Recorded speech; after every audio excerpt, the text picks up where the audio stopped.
welcome back to Being Bethany. So today, as you can see, we're doing something a bit different because I have a special guest. I will introduce her in 1 second, but before we get started, please hit that subscribe button, join the community of small steppers and help me get to 100 subscribers. That would be really, really cool.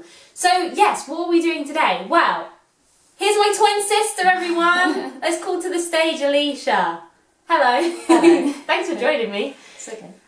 So I thought I'd do something different today, and I thought obviously my channel is about mental health and what my own experiences are like, but I thought it might be interesting for people to hear, I guess, a version of what mental health looks like for someone that supports someone with mental health. Now, my sister Alicia is my twin sister. She's my best friend. She's awesome, and she's supported me a lot through some really tricky times. Now, I guess as twin sisters, it will be easy to compare us, but we're actually quite different in looks-wise, and also, I guess, temperament. My sister is very good at getting on with things, and she's very driven and hardworking. And I guess where I suffer with anxiety, it means I worry a lot, and my sister doesn't as much. And because of that, she has helped push me through lots of things and get me through it as well. But that doesn't mean she hasn't had her own struggles as well. So I thought we'd try and do a bit of a interview maybe. It's very kind of my sister to join me. You don't really put yourself on camera like this, so you know, everyone be kind and let's bear with. But yeah, I thought we'd just talk, I guess, about your viewpoint. So yeah, let's get started. So I guess the first thing I want to ask, and for the viewers to know, is your history of mental health. Whether that's to do with yourself, whether that's to do with me or family members, but just, I guess, an overview of your experience with it. Okay, so I would say I've probably been quite lucky that I don't suffer too much generally with mental health issues. Yeah. A couple of years ago, around about this time actually, it was probably when I was the lowest I've ever been. That was due to a past relationship ending, and I let that take control. Wasn't really eating properly. Yeah. Didn't have my drive or passion to do anything. Obviously crying a lot, staying in bed. And looking back, it seems quite dramatic, and how did I let that affect me so much? Yeah. But I think it built over time, and it was quite shocking. And I think, for example, like Mum didn't expect me to ever get that low. No, it was a real change for all of us in yourself. Yeah, and there was one particular night where I did just drive out in my car for a few hours, and you guys didn't actually know where I was. No. And you were trying to contact me, and I just felt like I needed to escape, be away. So yeah, that's the main time I've been my lowest. Yeah, if I could just add to that as well, yeah, it was a big change. We don't really see you. Obviously, everyone's going to have stuff that gets to them. You're not like an ice queen. You have a very big heart and you're very passionate. So, you know, things do affect you, but you're quite strong in your resolve. And I think it's really important to note how I've talked a lot about relationships and stuff and people in your life, and how sometimes, you know, that it doesn't work the best for you, and those people aren't the best kind of people. And obviously relationships are two-sided. But yeah, it was a really not very nice time for you, and a situation that is hard because you can only support and advise the best that you can. But yeah, it was a very different change for you. But I'm glad you're better now.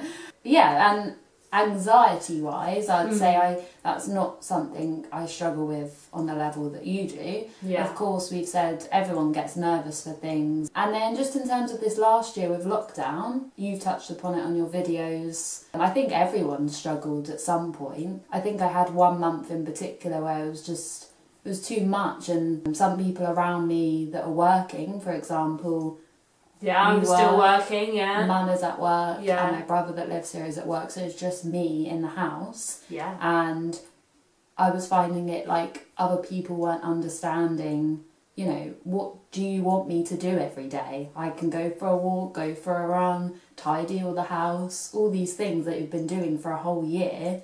Yeah. But then, you know, it's just so frustrating. So, yeah, of course. Yeah, obviously it's just been a bit of a struggle. Yeah, what would you say are things that have probably helped you during this time? The main thing has been exercise, but just recently I think that has affected me in a negative way slightly. Over the past couple of weeks I've taken it a lot easier. I did get a bit run down, had my glands swollen, which I do suffer with, because I was taking that to the extreme. Yeah. That's all I had. I think you were filling your time so much up with exercise that you were burning yourself out because of it. Yeah. So you want to use exercise as a tool to help you, like physically and mentally. But obviously with lockdown, yeah, I think a lot of people were... You said you had seen different stories, hadn't you? Yeah, I did. I think that's what made me actually think, yes, this is what's happening to me. I saw a good post that I'm not fueling, or I wasn't fueling my body for the exercise as well. So you've talked about food before and how important that is. And I was just like exercising all morning, then having my breakfast at lunchtime, then exercising more, and then it's like 4 p.m. and I've only had breakfast. Yeah, and not good. I could see the changes in my body, and it wasn't in a positive way. So yeah. So I guess, not to turn it all back onto me, this one.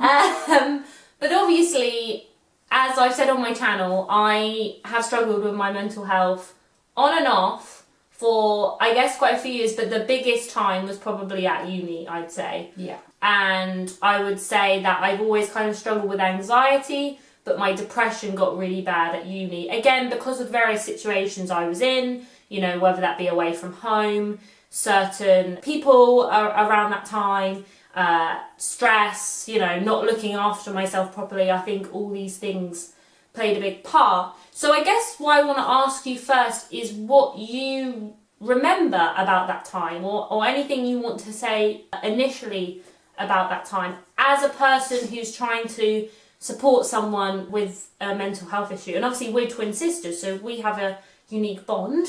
Hey. But obviously we weren't with each other a lot because I was away. Yeah, so I think, and I don't know if you've talked about, you went to uni a first time.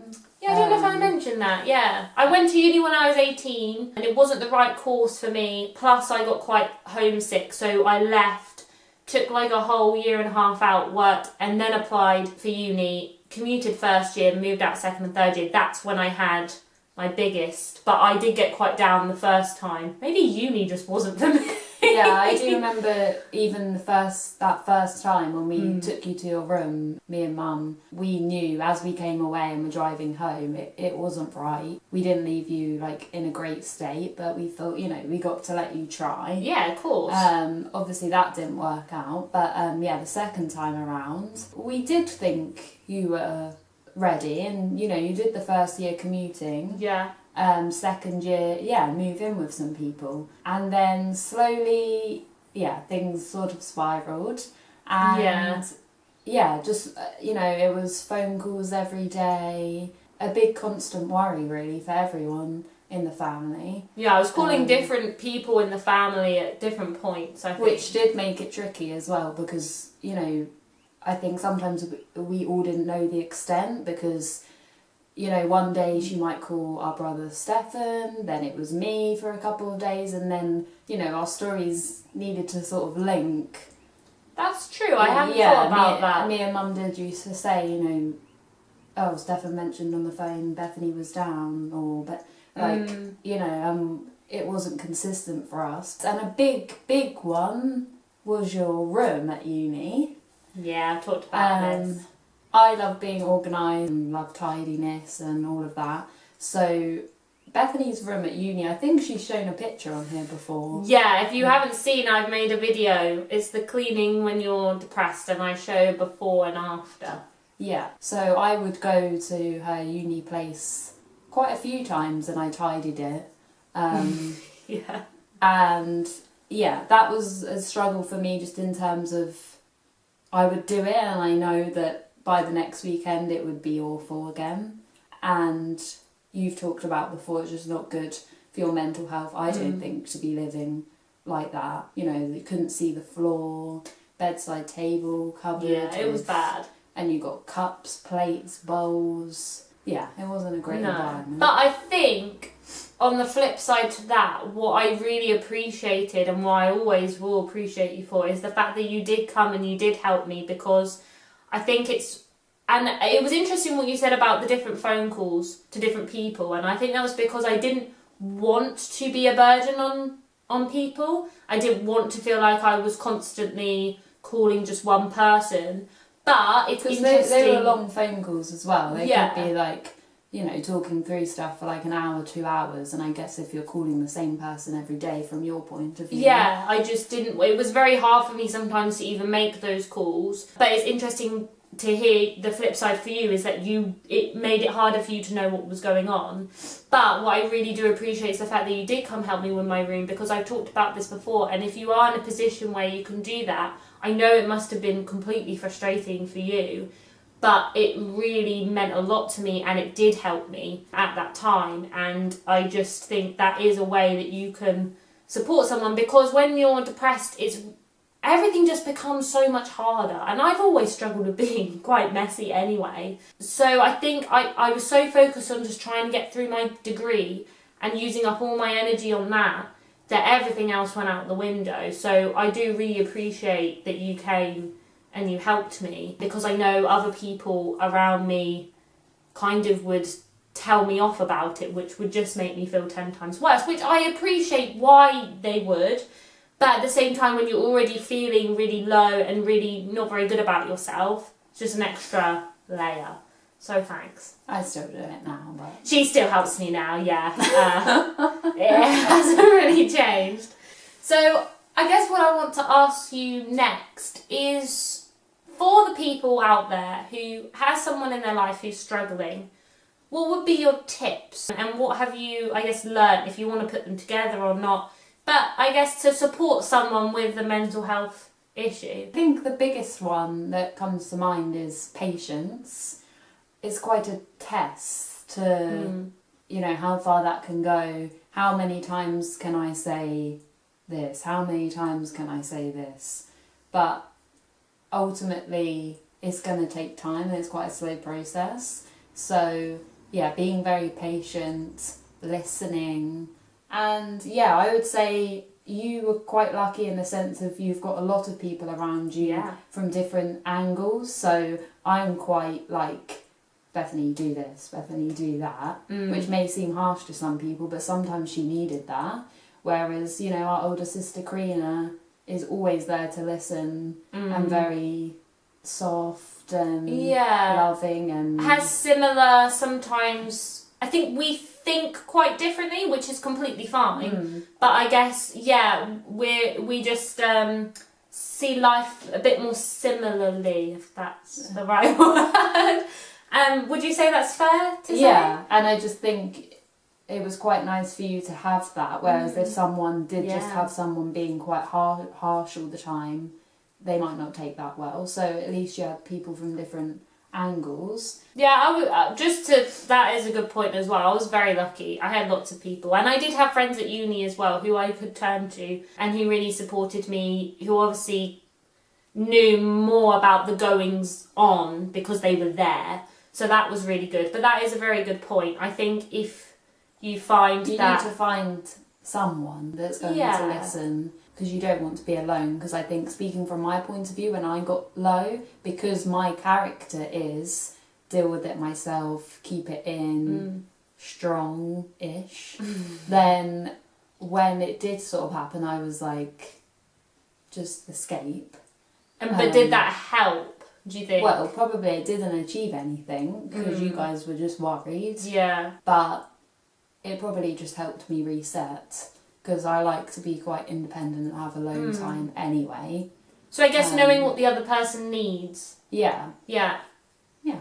Yeah, because I'd actually say as well, that's something, hopefully he doesn't mind me talking about it, but in terms of just what I've realised being actually in a relationship with someone as well, when I'm struggling, at that time when I was struggling, I felt like I needed people to talk to. Whereas for my boyfriend, sometimes if he's going through some stuff, he's like, I just need some space. And I think knowing what the other person needs is really important.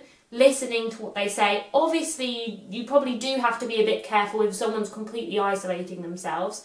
But if they're like, look, I do want to talk to you about this, but I need maybe a few hours to process, then respect that as well. What would you say have been the hardest things? I think frustration comes to mind when you get that sense of like, you just want to shake the person and be like, you're wasting time. Get up, do something, enjoy the day. But I think I have learned a lot in the past couple of years from you as well. If you don't struggle with it, it is extremely hard to think how they're thinking, and every small little thing, well, you've told me, is a big deal. So imagine if you felt like that. Yeah, so putting yourself in the other person's shoes. Yeah. And I think that's really almost nice for me to hear that you have learned, because it can be really hard. Like, I feel a lot like people think that I'm lazy. Don't get me wrong, I can be lazy.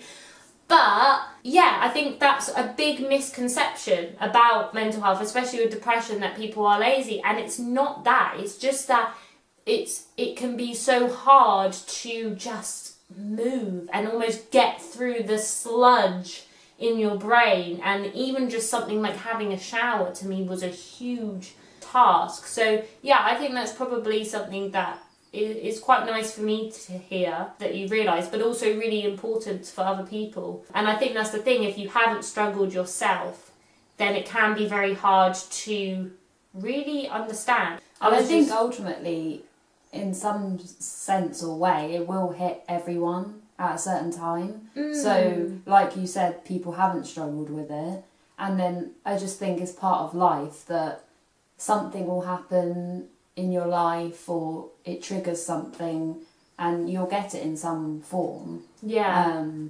Probably just depends on the severity. Yeah, or you might not realise that's what it is, like you've talked about before. So someone could be like, oh, why are you like this? Why are you like this? And they're actually showing signs, or, they get worked up about things. Is it underneath? Anxiety building. And that's why I wanted us to have, this conversation today, and that's why I want to keep making these videos, because I think the more we can talk about it and hopefully be kind about it to other people, then people will feel able to express themselves, and if they have a certain issue, they'll be able to hopefully talk to someone about it. And like you said, in some capacity, yes, we're talking about anxiety and depression, but there's lots of different mental health conditions. Also, when you lose someone, and grief can then spiral into depression and things like that. And just also our lives. I think lockdown has shown us the quiet side of life a bit. So perhaps how busy and stressful some people's lives were before that. So yeah, hopefully, I always say just to try and be kind to people. And she's been very kind to me, so I really appreciate it. Well, yeah, thank you, Leash, for chatting with us today. I hope it's been a bit useful. I'm sure it has been useful. And yeah, I think hopefully, if anything, you can reflect. If there's someone in your life that is struggling, or if you're struggling yourself, maybe it will inspire you to have these conversations with the people that you love. And it is okay to feel like it's tough to support the person, because it was at times. And if you as the supporter need to talk to someone as well, that's a good thing. Try and make the bubble of supporters bigger, like we did for Bethany. We were lucky we had more people, so it's not all on you, because that can take a toll as well. Like I said, how many times can I explain to you? How many phone calls can we have? Which sounds harsh, but, ultimately it puts a pressure on the other person as well, because, you have a life to lead. Yeah, that's a very good point. I was working and supporting various people around me, or going through, 2 years ago was when I spoke about when I was low, which sort of overlapped a little bit. I was coming out of you, uni, so yeah. That's a good point. And if, you don't want to feel like you have someone's well-being completely on your shoulders, which is why it's probably important to also help them maybe get access to going to the doctors or some therapy and things like that.